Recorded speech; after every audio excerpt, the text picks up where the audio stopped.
Salut! Mon nom est Luc Sirois, je suis réalisateur ici de l'émission En direct de l'univers.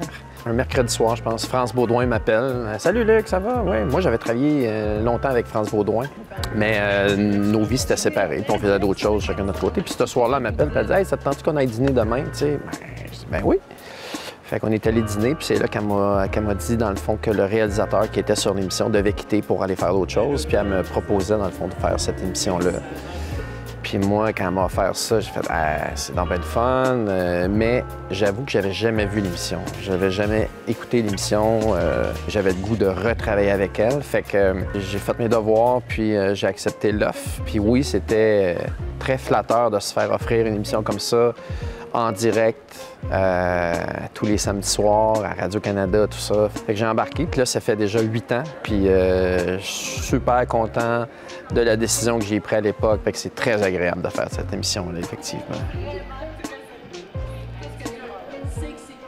Il y a plusieurs années, on va dire ça comme ça, j'ai commencé, moi, à faire de la télé sur les réseaux, les chaînes nationales, avec on appelle ça des daytime, des shows du matin. Je faisais les saisons de Claudine à l'époque. J'ai parti, ça s'appelait Deux filles le matin, avec France Baudouin, justement. J'ai travaillé avec elle là-dessus. Puis, je travaillais pour les productions Guy Cloutier, dans le temps.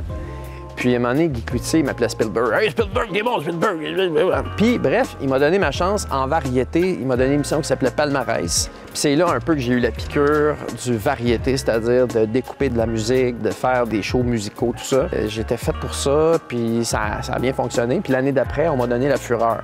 Je sais pas si vous connaissez ça, La Fureur, là. Ça fait quelques années, mais il y en a eu une version cette année. Bref, j'ai travaillé à La Fureur, puis après ça a déboulé. Puis depuis ce temps, ça fait au moins 20 ans que je fais des émissions de variété. Première des choses, moi, quand je suis rentré à l'école, je voulais devenir lecteur de nouvelles. Bon, j'ai complètement raté ma carrière. On pense qu'on rentre là pour faire quelque chose, puis finalement, on se rend compte qu'on aime faire quelque chose d'autre. Mais tu sais, quand tu sors de l'école, t'as aucune idée de... T'embarques, tu dis oui à des projets. Moi, dans mon cas, j'aimais beaucoup faire de la caméra. J'ai fait de la caméra aux nouvelles, après ça, j'ai fait de la caméra en studio. Alors moi, dans ma tête, c'était pas de devenir réalisateur, c'était de devenir caméraman. Ce que j'ai fait pendant plusieurs années, après ça, je suis allé travailler à la télé communautaire de Hull, Télécable Laurentien à l'époque. Il y avait un mobile de production à Télécable Laurentien, et c'est là que j'ai compris qu'on pouvait faire de la multicaméra. Mais moi, ça m'effrayait. J'avais peur d'être en régie, découpé. J'étais comme, comment ils font, comment que ça fonctionne. Puis je me suis rendu compte que j'aimais ça, faire ça.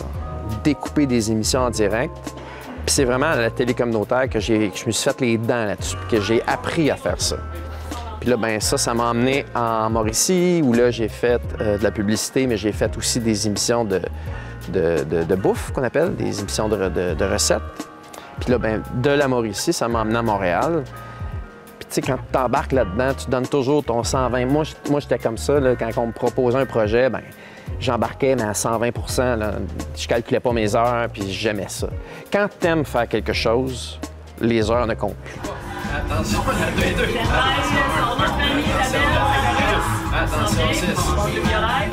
Tout ça a commencé au secondaire à l'époque. Moi, je viens d'un village qui s'appelle Castleman, Ontario. Je suis franco-ontarien, très fier de l'être. Et à l'époque, il y avait un spectacle qui s'appelait la Cafétèque. Puis une année, ma prof de français a dit « T'es quand même bon, j'aimerais que tu animes la Cafétèque. » Mon Dieu Seigneur, moi, je suis agriculteur dans la vie. Là. Je veux dire, je n'ai jamais pensé à animer un show sur une scène. Fait que j'ai dit oui. Puis c'est là que j'ai fait « Ah, peut-être que je pourrais faire de l'animation à la télé. » Parce que ma prof de français m'avait dit « T'es bon, j'avais gagné un concours d'art oratoire en Ontario. » Puis elle avait dit « Ah, tu pourrais peut-être animer un show de télé, lecteur de nouvelles. » Puis ça a comme semé une graine en moi, puis j'ai fait « Bien, pourquoi pas? » Puis j'ai été étudié là-dedans, mais je savais pas ce que je voulais faire. Maintenant, ça fait 32 ans que je fais de la réalisation multicaméra. Le stress n'est plus le même que quand tu commences. C'est clair que quand tu commences, tu penses plus à ta technique, tu penses vraiment à ta façon de travailler. Moi, je pense que dans mon cas, ben, je suis tombé dans ma branche. J'aime ça, faire ça. Puis j'ai été chanceux, j'avais le talent pour pouvoir le faire. Fait que maintenant, j'ai pas un stress avant une émission, avant de rentrer en régie. J'ai juste hâte d'y aller. Je suis comme un cheval qui veut courir sur une track. lâchez-moi sur la track, puis je vais courir, puis dans ma tête, je vais aller gagner la course. C'est un peu ça. Ouais, un peu ça.